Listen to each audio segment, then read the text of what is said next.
What happens when your destiny isn't truly your own? Or, how many different spider people does it actually take to save the entire multiverse when the rules seem to be shifting all the time? Welcome back to the deep dive. This is where we take your pile of sources, could be articles, research papers, even your own notes, and we pull out the most important nuggets, the key knowledge, the insights, the surprising facts, all to give you that shortcut to being genuinely well-informed on something everyone's talking about. And today we're not just, talking about a movie. We're really plunging into a truly monumental piece of modern storytelling. It's a film that didn't just push boundaries in animation and narrative. It kind of boldly forced everyone, characters, and us, the audience, to grapple with these huge questions. Questions about fate, family, and what it really means to be a hero when there are infinite possibilities out there. That's exactly right. We are embarking on a pretty extensive deep dive into Spider-Man, Across the Spider-Verse, that visually stunning, narratively ambitious, and honestly emotionally complex 2023 sequel. It didn't just expand the Spider-Verse, it felt like it shattered it and then rebuilt it in every single way you could imagine. We've gathered a really fascinating collection of source materials for this one. Everything from detailed production notes, intricate timeline breakdowns, to in-depth critical reviews, insightful fan discussions, even digging into the unique artistic inspirations behind those groundbreaking visuals. Our aim is really to uncover every significant layer of this, truly singular film. Yeah, our mission today is to help you understand not just what happened in the film, the plot points, the character arcs, but really why it all matters. We'll explore its groundbreaking, almost revolutionary animation techniques. We'll unpack the deep emotional story at its core. We'll dissect the evolution of this new, complex, and actually surprisingly personal villain. And maybe most importantly, we'll delve into that mind-bending concept of the multiverse and the really contentious idea of canon events that sits right at the heart of it all. So get ready for some serious aha moments, maybe some deep reflection too, because we are about to unpack quite a lot. We'll trace Miles Morales' journey, right? From that hesitant hero in the first film to someone really defiant here. We'll analyze Gwen Stacy's difficult choices, her new resolve. We'll try to navigate the, frankly, overwhelming scale and rigid ideology of the Spider Society, and really dig into that fascinating clash between individual choice and, predetermined destiny. It's a universal theme, isn't it? It really is. We'll also touch upon the innovative and sometimes reportedly challenging production process behind this animated marvel. And, of course, the film's undeniable, far-reaching cultural impact. So, let's dive in. Okay, let's start with our hero, Miles Morales. When Across the Spider-Verse kicks off, it's been, 16 months since the first film? 16 months since Kingpin and the Collider explosion. Right. And Miles, voiced again brilliantly by Shameik Moore, he seems to have really grown into being Brooklyn's Spider-Man. Definitely. He's not that awkward, unsure kid we first met. He's got this newfound confidence in his powers. His web-slinging looks smoother. He's better with the camouflage, the venom strikes. He moves like he belongs in the suit now. Yeah, he's found his rhythm, his own style. There's a quiet confidence there. But what's great is how the film immediately grounds all that in very relatable, very human teenage struggles. I mean, despite saving the multiverse, he's still just a kid trying to balance these huge responsibilities with, family expectations. Like getting grounded. Exactly. We see it right away. He's grounded by his parents, Jeff and Rio Morales, just for being late. It's such a classic parent move, right? But for Miles, it just perfectly highlights that double life he's struggling with. And being late for that specific event, his dad's promotion party, that feels deliberate. Oh, completely. Jeff Morales, voiced by Brian Tyree Henry, is officially becoming police captain. And that lateness, that missed family moment, it's not just a minor detail. It sets up this almost painfully ironic tension for what's coming later. It establishes the personal stakes immediately, doesn't it? Makes him incredibly relatable, even as this huge multiversal threat starts to build. Shows that even Spider-Man can't escape being grounded by his mom and dad. Yeah, that family dinner scene, his lateness, it really anchors the cosmic stuff in something deeply personal. Right. That internal conflict, Spider-Man versus son, student. And of course, this personal struggle quickly ramps up with the arrival of a new threat. But maybe before we get fully into the multiverse, we should talk about Gwen Stacy. Absolutely. Gwen's journey is just as crucial here, voiced again incredibly by Haley Steinfeld. She starts this film in a really isolated, almost melancholic place back on her home, Earth 65. Yeah, she's being hunted relentlessly by her own father, George Stacy. Shea Wiggum voices him. And the tragedy is, he doesn't know he's hunting his own daughter. He blames Spider-Woman for the death of Peter Parker in their universe. The Peter who turned into the lizard, right? Exactly. Turned into the lizard, went on a rampage, and died. So Gwen carries this immense burden, this secret identity that's just created this huge gulf between her and her dad. That sets up such a heartbreaking path for her. The guilt over Peter, the secret. And the emotional weight of it all. That confrontation scene with her father, where she finally reveals her identity. Yeah. It's just raw. It's incredibly vulnerable. It is an act of trust, really, but it's met with his sense of duty as a cop. It perfectly hits those film themes. Difficult choices, sacrifice, and that painful truth that sometimes the people you're protecting most just don't understand. And he tries to arrest her right after she tells him. Yeah, which forces her into this agonizing choice. She has to leave. She leaves her universe, her home, with Jess Drew and Miguel O'Hara joining the Spider Society. It's a defining moment for her. And her escape, her joining this bigger world, is what pulls Miles back into it all too, isn't it? It is. But this time the stakes are way beyond just one universe. And it introduces him to a threat that, maybe unknowingly, started because of him. Which brings us to the Spot. Indeed. Jonathan Owen, who becomes this, well, bizarre and genuinely terrifying villain, voiced by Jason Schwartzman, perfectly cast, I think. He was an alchemist scientist, right? Caught in the collider explosion from the first movie. That's the one. His body got infused with these interdimensional portals, and he blames Miles directly for it, though, ironically, Miles kind of dismisses him as a joke at first, a villain of the week. Which is funny because apparently the producers, Lord and Miller, initially thought he was too goofy. Avi Arad suggested him, and they were like, nah. Yeah, but the way he evolves is brilliant. From this comedic, almost pathetic figure. And this genuinely scary multiversal threat. His powers grow as he learns to use them, right? He starts absorbing energy from other colliders. Exactly. Those little inconvenient holes become these gaping maws. He can travel between universes, hire himself up. And his visual design mirrors that perfectly. It goes from looking like an unfinished sketch, literally with blue construction lines visible. I love that detail. To becoming this swirling mass of living ink. A terrifying metaphor for how he's warping reality, growing in power. And his origin is tied even deeper to Miles, isn't it? Something about the spider. Yes. This is a huge reveal. The radioactive spider that bit Miles, it wasn't from his universe, it came from Earth 42. The Spot, back when he was on, was testing the collider there, and the spider hitched a ride. Wow, so Miles's powers are directly linked to the Spot's creation. It creates this shocking, almost predestined link. It suggests Miles becoming Spider-Man inadvertently created his own nemesis. That adds a whole new layer. It really does. And the Spot's growing power is what pulls Miles and Gwen into this vast organization, the Spider Society. Okay, the Spider Society. This is where things get really complex, and we meet Miguel O'Hara. Spider-Man 2099, voiced by Oscar Isaac, bringing this real intensity. He's this formidable, kind of darker Spider-Man from the future, Nueva York, Earth 928, and he leads this massive society. Hundreds, maybe thousands of spider people. Seems like it.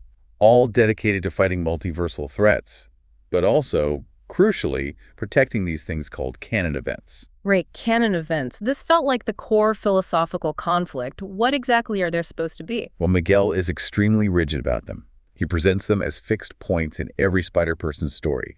Moments that must happen, often tragic moments, like the death of a police captain close to Spider-Man. Sound familiar? Uh-oh. Yeah, like Captain Stacy for some, or potentially Captain Morales. The belief in the society is that if you disrupt these events, if you change the script, the universe collapses, or at least that reality splinters. So it's fate versus free will, basically. Safety for the multiverse versus saving one person. Precisely. That's the central conflict. Predetermined destiny versus individual choice. And they make it devastatingly personal for Miles almost immediately. He gets to the Spider Society HQ. Which looks incredible, by the way. Totally mind-bending. He has that nice reunion with Peter B. Parker, who's got baby Mayday now, which is adorable. So good seeing Peter B. as a dad. But then Miguel just cuts right through it. He explains canon events and specifically tells Miles his dad, Jeff, becoming captain. His death is a canon event. Right, and that Miles cannot interfere. And then the double whammy. Miguel tells him he was never meant to be Spider-Man anyway, that the spider was from Earth 42, that Miles is an anomaly. And even blames Miles for creating the Spot. Talk about a gut punch. Yeah, the tension in that scene is unreal. It completely reframes Miles' entire origin story, his whole journey. And suddenly the rules meant to protect everything become the very prison Miles needs to escape. That idea of defying a script written by the universe itself, that's what drives the rest of the film. It's such a clever twist on the hero's journey. So all this narrative complexity, how does it translate visually? Because the animation, wow. Groundbreaking is almost an understatement. The sources say they aimed for a unique visual language for each of the 6 main universes visited. Like each one was drawn by a different artist. Think about the scale of that ambition. Around 1,000 animators worked on this. 1,000? That's incredible. Yeah, they really wanted to just wow the audience. It's not just a movie. It's like an art installation in motion. And it's not just cosmetic, right? The styles mean something. Exactly. It's described as a visual concert.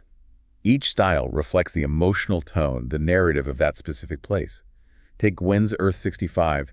It looks like impressionistic watercolor paintings. Yeah, it's beautiful, but also kind of hazy. Right, and the palette actually shifts with her emotions, like a 3-dimensional mood ring, apparently inspired by Disney's Cinderella effects for magic.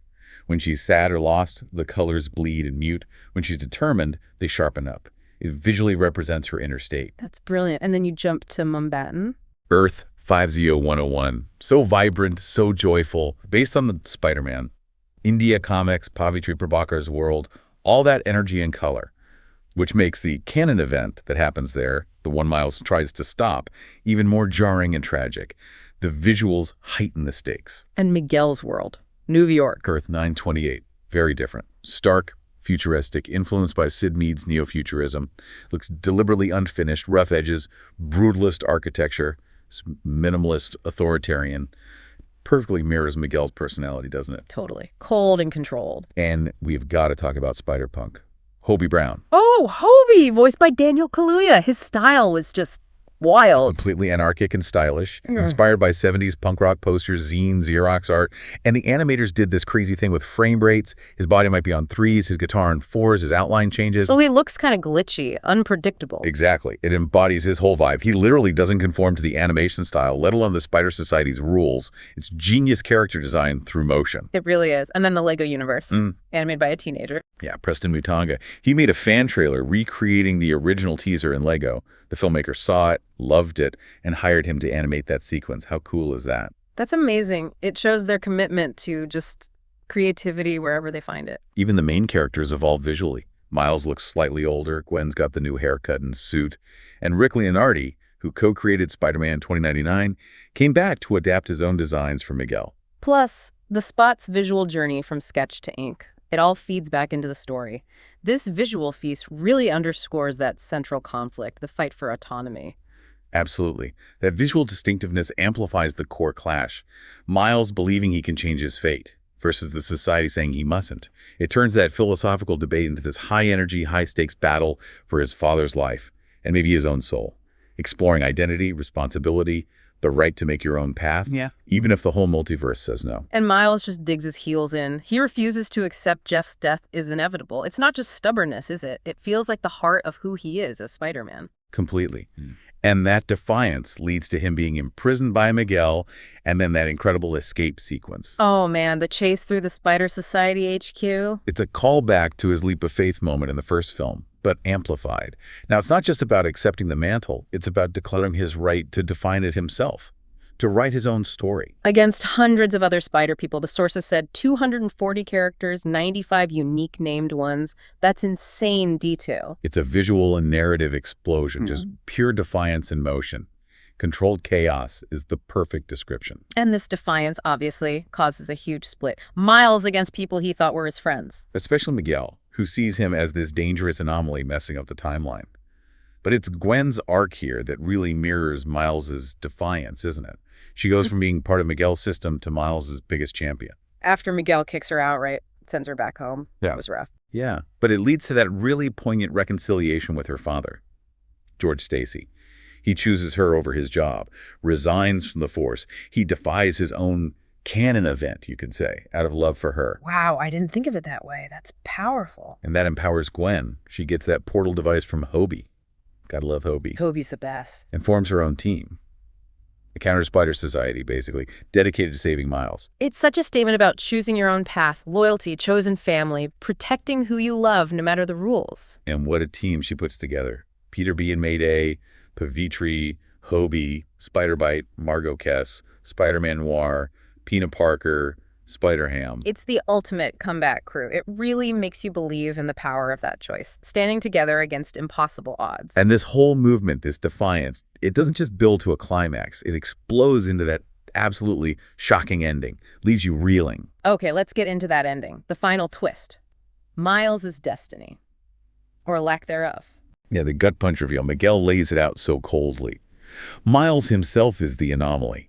His existence as Spider-Man is the original canon disruption. Because the spider wasn't from his Earth. Exactly. It was from Earth 42.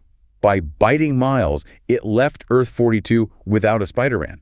And that universe, it's decayed into this crime-ridden wasteland. And the implication is that Miles needs to be erased, sacrificed. That seems to be Miguel's conclusion, for the good of the multiverse. And to make it even more twisted, Miles' counterpart on Earth 42. This is the Prowler, not a hero. No.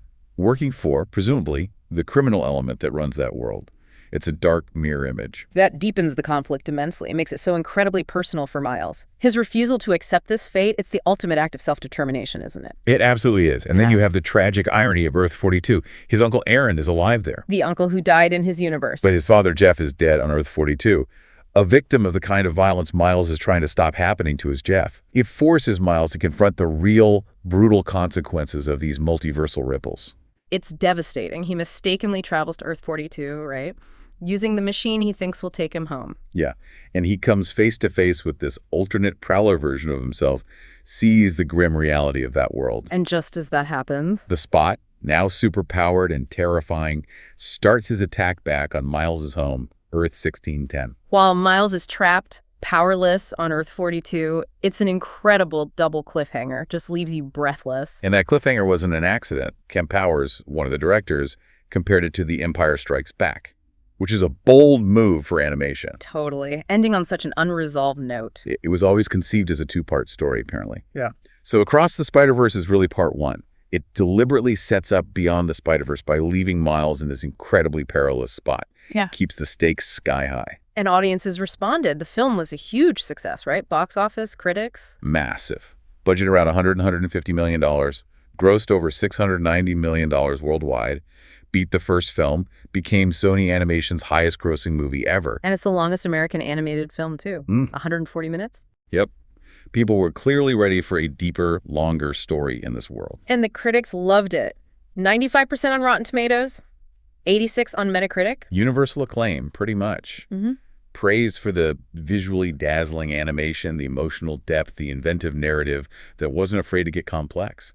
Even with those reports about tough working conditions during production. Yeah, there were sources and artists alleging poor conditions, lots of revisions, artists leaving, which is important context. Yeah. But despite those reported challenges, the final product received so many accolades.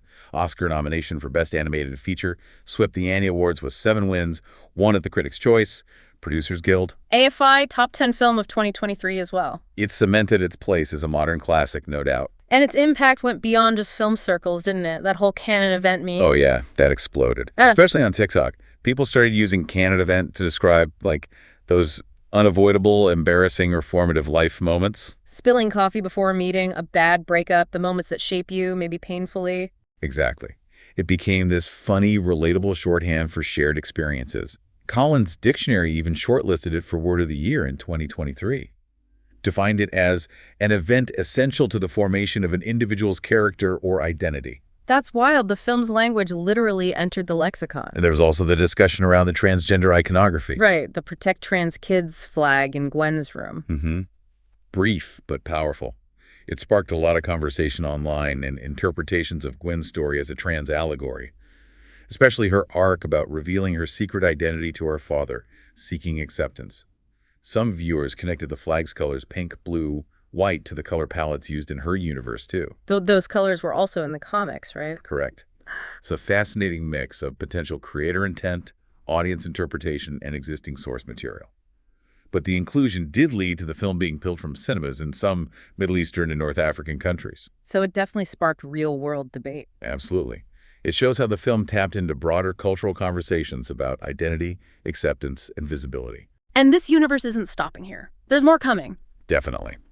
Spider-Man. Beyond the Spider-Verse, the third part is slated for June 2027 now. Most of the main voice casts are expected back. And spin-offs, too. At least 2 in early development. Spider-Woman, focusing on Gwen, Silk, Cindy Moon, and Jess Drew, and a Spider-Punk movie with Daniel Kaluuya co-writing. That could be amazing. That sounds incredible, capturing Hobie's energy. Yes, please. Plus a manga spin-off already running, Spider-Man, Octopus Girl. Doc Ock wakes up in a Japanese schoolgirl's body. Okay, that's unexpected. Yeah, Sony's clearly all in on exploring every corner of this multiverse. So really, what we've unpacked today just shows why Across the Spider-Verse isn't just a great sequel. It's a masterpiece. Animation, storytelling. It expanded its world massively, but kept that emotional core. Tackled huge themes, delivered stunning visuals, unforgettable characters. It stays with you. It really does. So, as you're thinking about all this, we want to hear from you listening. What does canon event mean to you? In a hero's story, or maybe even in your own life, who was your favorite new Spider person? There were so many. And what are your big predictions for Beyond the Spider-Verse? Can Miles actually defy fate? What happens next? And maybe the bigger question the film leaves us with is this. If you found out your defining moments, your personal canon events, were predetermined, would you fight it? Or accept it?